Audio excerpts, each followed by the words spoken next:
De her toner er der nok ikke så meget tvivl om, hvem han støtter, når han er på stadion. David Price fra Liverpool og kæmpe fan af Liverpool FC. Og stor boksefan. Og et stort boksenavn. En mand, som der var rigtig store forventninger til efter et fremragende 2012. Hvor man egentlig ventede, at han skulle møde Klitschko-brødrene, en af dem i hvert fald, inden længe, men nu er han altså ved at genopbygge sin karriere efter sådan uforudsete resultater. David Price. Well, ladies and gentlemen, the three judges scoring this fight at ringside will be Søren Zaugmann, Jan Christensen, and Torben Salmon Hansen. The referee will be Freddie Ruffin. Introducing first the fighter in the red corner, wearing black trunks and weighing at 105 kilograms. He enters the ring with 33 wins, 23 of those by knockout and 4 defeats. Hailing from Prague, Czech Republic, please welcome Ondrej Pala. And his opponent in the blue corner, wearing red, gold, and white, weighing 111 kilograms. His career record stands at 16 wins, 14 of those coming by way of knockout against 2 defeats. Fighting out of Liverpool, United Kingdom, please welcome the former undefeated British and Commonwealth champion, David Price. Altså en særdeles lovende sværvægter, men han løb ind i amerikanske Tony Thompson, en rutineret amerikansk sværvægtsbokser. Og det gjorde han sidste år, 1. februar, og han blev knockoutet allerede i anden omgang. David Price på hjemmebane i Liverpool. Så mødte han ham 5 måneder senere i en revanchekamp, og der blev han stoppet igen. Så var det altså tid til at lave nogle ændringer for David Price. Både i bokseringen og i sit bagland. Hans promotor gik på pension efter det andet nederlag. Han udskiftede sin træner, og så skrev han kontrakt med Sauerland. Han bokser for anden gang under tyskernes flag i aften. Har været en enkelt gang i ringen til et tysk stævne.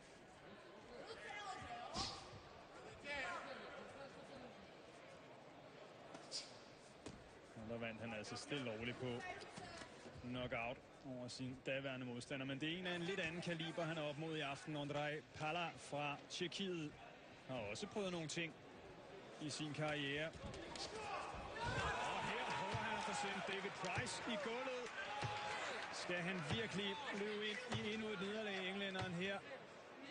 Han har altså en skrøbelig kæbe, er der mange, der siger. Overraskende for sådan en stor mand, og her bliver han altså sendt i gulvet. Pala selvfølgelig interesseret i at komme ind og følge op. Og Price, ja, nu kæmper han altså for karrieren. En ting er at tabe til en amerikaner med store kampe på sit CV.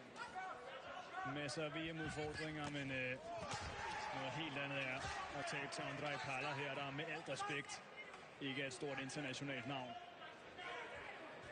Og vil være Prices tredje knockout-nederlag i 4 kampe, hvis han bliver stoppet. Ser ud som om han har fundet balancen igen og kommer også hurtigt på benene, synes jeg. Men Pala meget aggressiv, selvfølgelig interesseret i at slå mønt på det her fremragende hook, som han åbnede kampen med. Sikkert forskrækkelse for englænderen. Han ser ud som om han er kommet videre, David Price.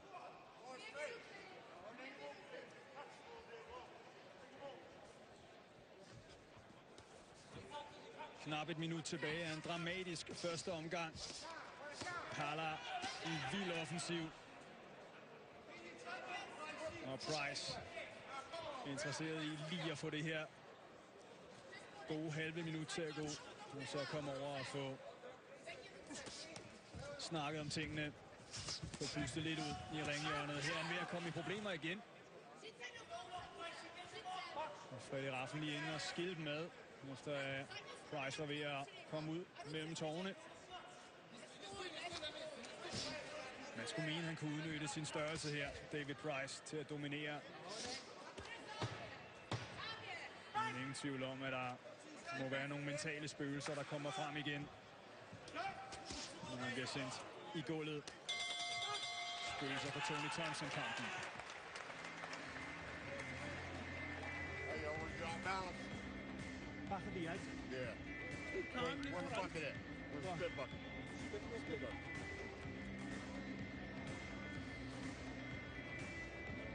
So no, that's all right. It's the best he's got. Hey, look. You gotta use your jab, bro. Okay? It's like we worked on. You know what I'm saying? Her får vi det slag, der sender ham i gulvet. David Price, der er det så nærmest som om det rammer hele vejen rundt om hovedet. Det er nærmest underarmen, han bliver ramt med der for Andre Pala. Lidt forbavsende, synes jeg egentlig, at han sætter sig på halen med den. Bliver han simpelthen med ud af balance, eller hvad? Altså der rundt om på øret. Han også blev ramt af Tony Thompson. Amerikanske træner Tommy Brooks, der har taget tøjlerne for Price karriere. Altså manden, der skal guide ham til succes nu. Og frem for alt til sejr i aften oven på den her katastrofale start.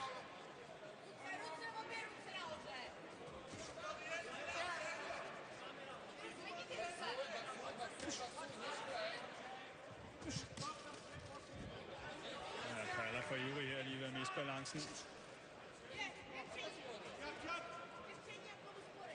Og virkelig fået optimisme af Andre Pala. Tidligere tabt til Derek Chisora, en anden engelsk sværvægter, som man har store forventninger til på de kanter. Det var et lidt underligt nederlag, blev stoppet. Og det gjorde han, fordi han ovenpå en hård slagserie fra Chisora simpelthen vendte sig om og stillede sig op af ringhjørnet med ryggen til. Og det må man altså ikke. Man ikke vende ryggen til sin modstander i ringen, og så blev tjekken stoppet på teknisk knockout, som reglerne foreskriver. Og det er altså selvom han havde bokset ganske glimrende i de første 3 omgange mod Chisora.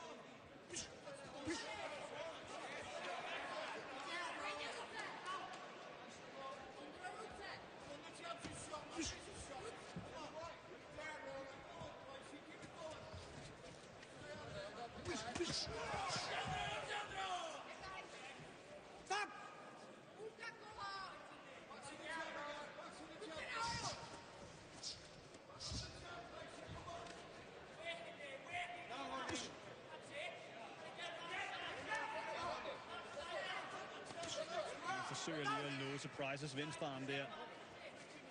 Andre Pala der, for de bliver skilt ad, og han får lige en henstilling fra kamplederen.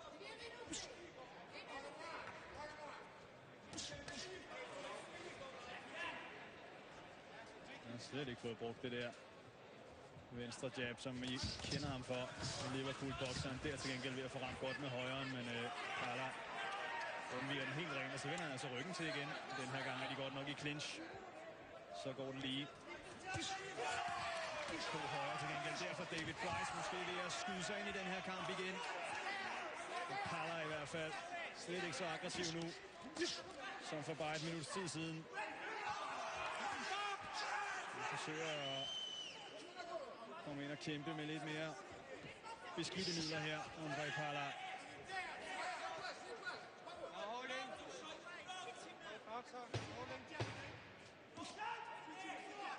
En livlig omgang sværvægtsboksning, den her. Takket af den her særdeles overraskende knockdown i første runde.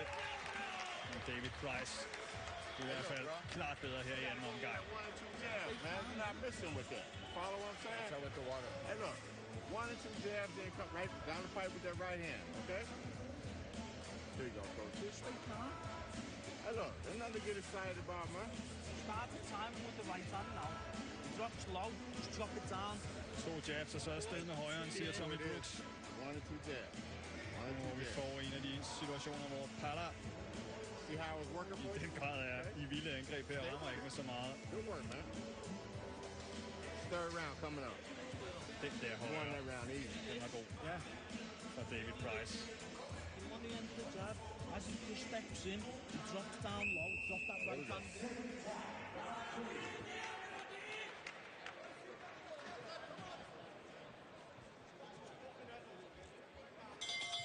Tredje omgang.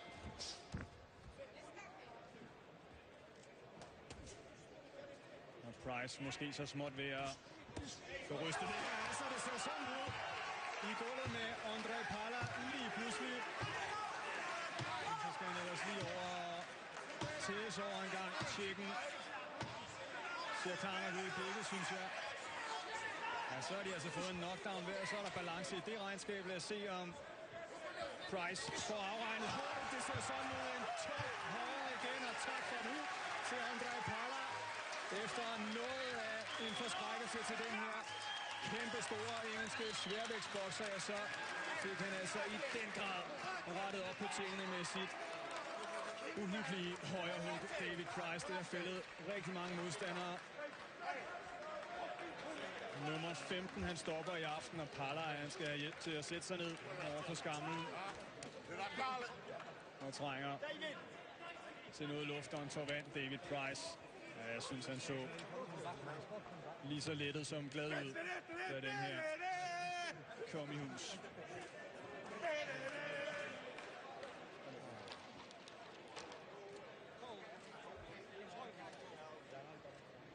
Kalle Sauerland i ringen og lykkeønske sit nyeste sværvægttog. Her får vi lige første guldtur. Venstre, han bliver ramt af først, og så ser det nærmest ud som, han mister balancen der. Pala. Det er i hvert fald ikke rent, det der højre slag efterfølgende. Men denne her til gengæld venstre jabbene først, og så kom højren. Og den sidder klokkerent på kinden, og ikke mere at stille op for tjekken. Det er ikke nogen grund til at tælle, eller noget som helst. Price. Ganske tilfreds her. En forløsning selvfølgelig for englænderen, ingen tvivl om det. Det var lige ved at gå helt galt, og så gik det altså godt i stedet for. Noget at smile af for ham. Og måske får han mere i morgen, hvor han formentlig sidder enten på stadion eller klister til skærmen, når Liverpool møder Manchester City. Optræk fra klokken 14 her på TV3 Sport 2 i aften. Og der er der masser af boksning at glæde sig til stadigvæk, og nu skal vi lige have den formelle afgørelse meldt ud. Knockout-sejr altså til David Price. Ladies and gentlemen, the end comes at 33 seconds into the round number 3. The winner by KO, David Price. Ja, en flot knockout til den her englænder, der må være lettet oven på en grim start på den her boksekamp, men det endte altså godt. Lad os lige komme op og få nogle kommentarer.